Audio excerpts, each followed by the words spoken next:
Regardless of the outcome, district board members want to pass on a very important message. My goal is, as a parent as well, is to empower the parents, to give them the confidence to step forward and help them to want to know what's right and what's best for them, for their children. The 4 Hawthorne area schools have submitted the paperwork, and now they excitedly wait as they go for the bronze. In the past, President Bill Clinton has been there to encourage and provide enthusiasm and really celebrate the successes of all the schools in their efforts to create healthier school environments. That's right, go bronze!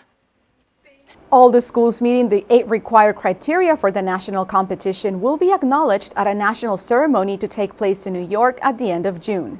Good luck to all the participating schools. This weekend, shoppers were able to walk out of the Hawthorne Library with an armful of books, all for less than $1. The children's books and the paperbacks are $0.25. The hardbacks are 50 cents. For years, the Friends of the Library has been making owning classic literature affordable with their books and bake sales. I came over for good bargains, and because I don't bake at home, I came over for the bake sale. The Friends of the Library uses money from events to pay for extra things that their libraries need, and the librarians are thankful. They tell us that the librarians love to work at our library because the Friends always give them what they want. For anyone who missed last weekend's chance at those book bargains, the Friends of the Library will have another one later this year. The University of Michigan's health system says a child's reading skills are important to their success in school and work.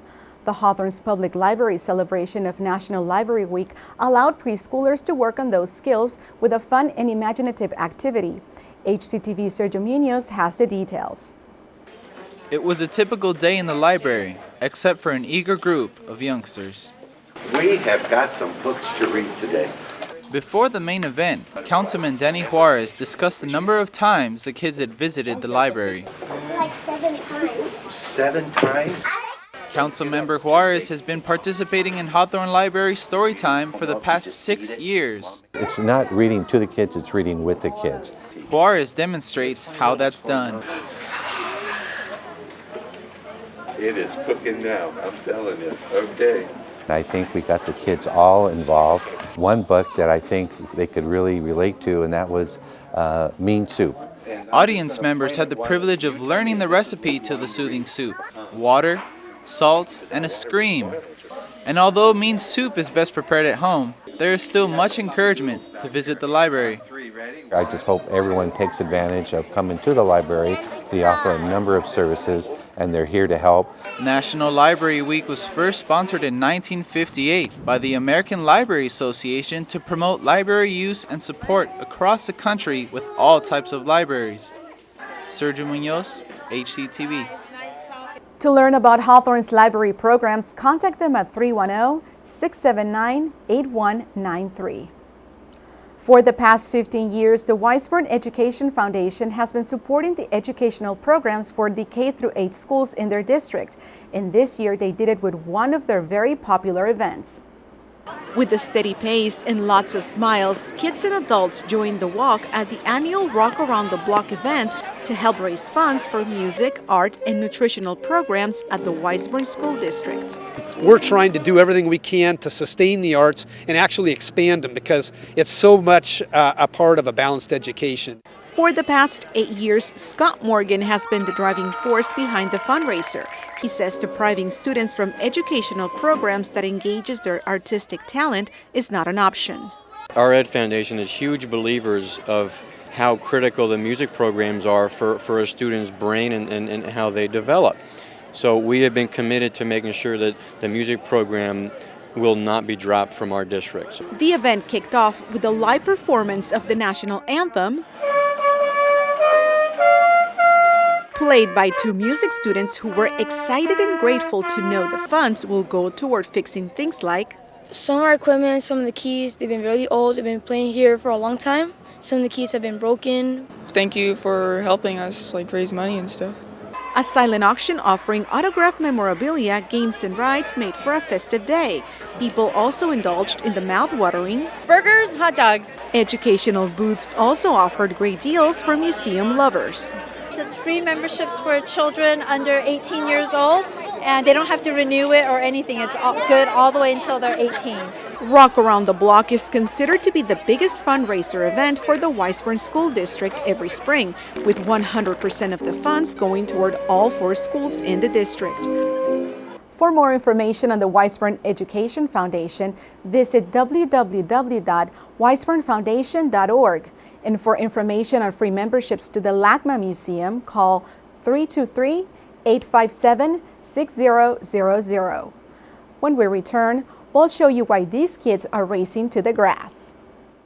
Now, Krista, make sure you stay with her the whole time. She's new to the country. This is her first day. This is a brand new country. It's a whole different culture. It's gonna be okay. But now make sure you stay with her the whole time. I'll be here right after school to pick you up. Okay, Mom. Okay, have fun. Bye-bye. Bye. Ignore my mom. She's so annoying. She's totally freaking out about this whole thing. She freaks out about everything. She always does that. Ugh. Ignore my mom. So, ready for your first day in the Wicked Castle of Doom? I mean, like, seriously, it's so boring. I don't know how they could put us through this, like, every single day. How many schools do you have in your village? None.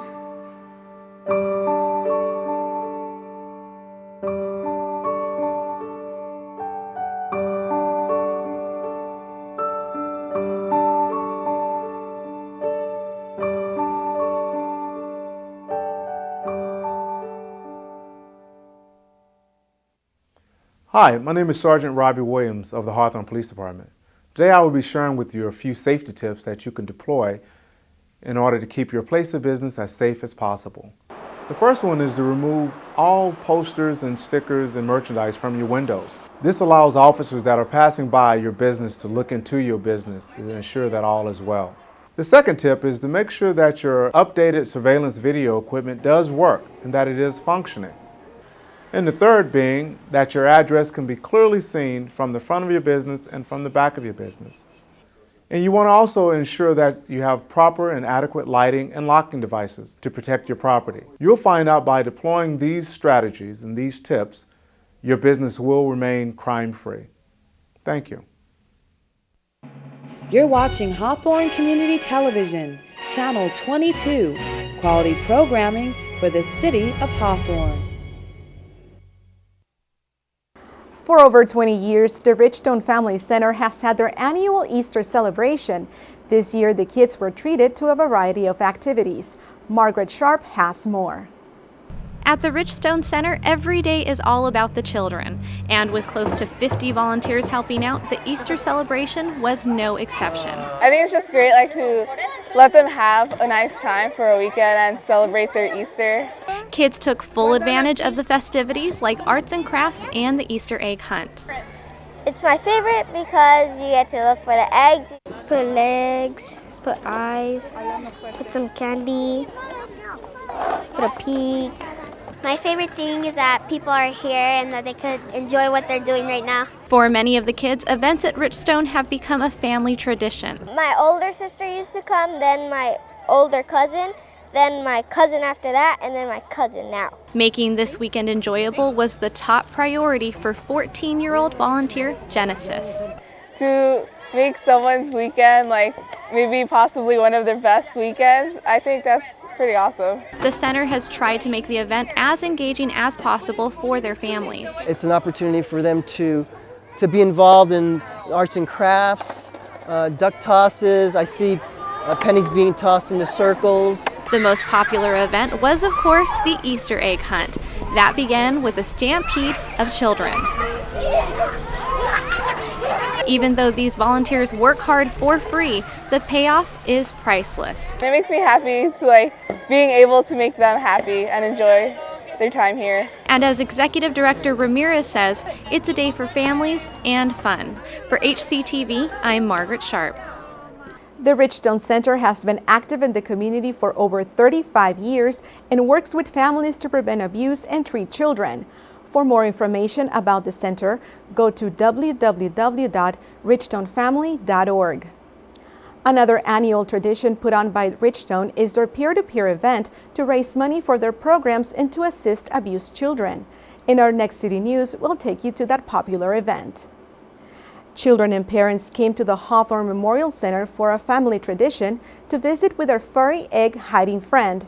HCTV reporter Margaret Sharp has the details.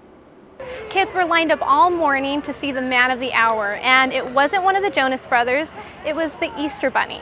And they all had one question in mind. Where do you hide the eggs at? All the kids had their own ideas on where the bunny hid the goodies. Possibly in the grass. The sand. When the kids weren't trying to get inside information on the egg location, they were enjoying the day's other festivities. I like to have a see the magic show and have a fun time. Families had breakfast and watched a magic show. Wait, I'm really good at this.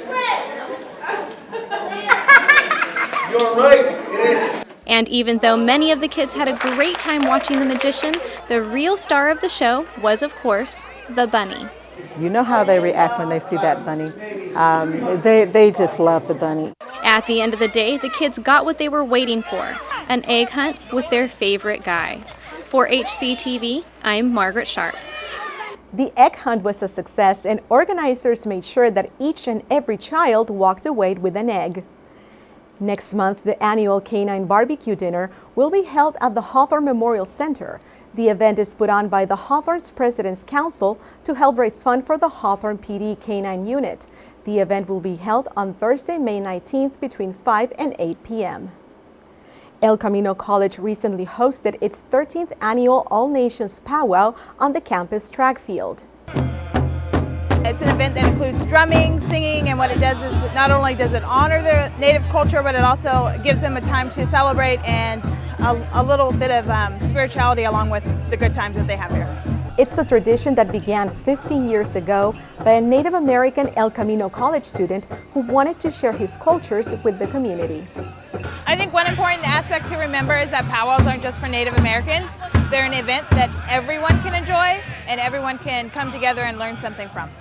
For more information on the All Nations Powwow, contact Professor Emily Rader at 310-660-3593, extension 3757, or send her an email at erader@elcamino.edu. We'll keep it right here on Channel 22 for these future city news stories. Local students learn all about a variety of career opportunities at a free career workshop. Then we'll visit El Camino College for their annual Space Science Day. And locals learn how to create a new chapter in their life after 50. But that does it for this edition of City News. Thanks for watching. If you have any story ideas, please call us at 310-349-1630. We'll leave you now with more footage from the El Camino Powwow. We'll see you next time.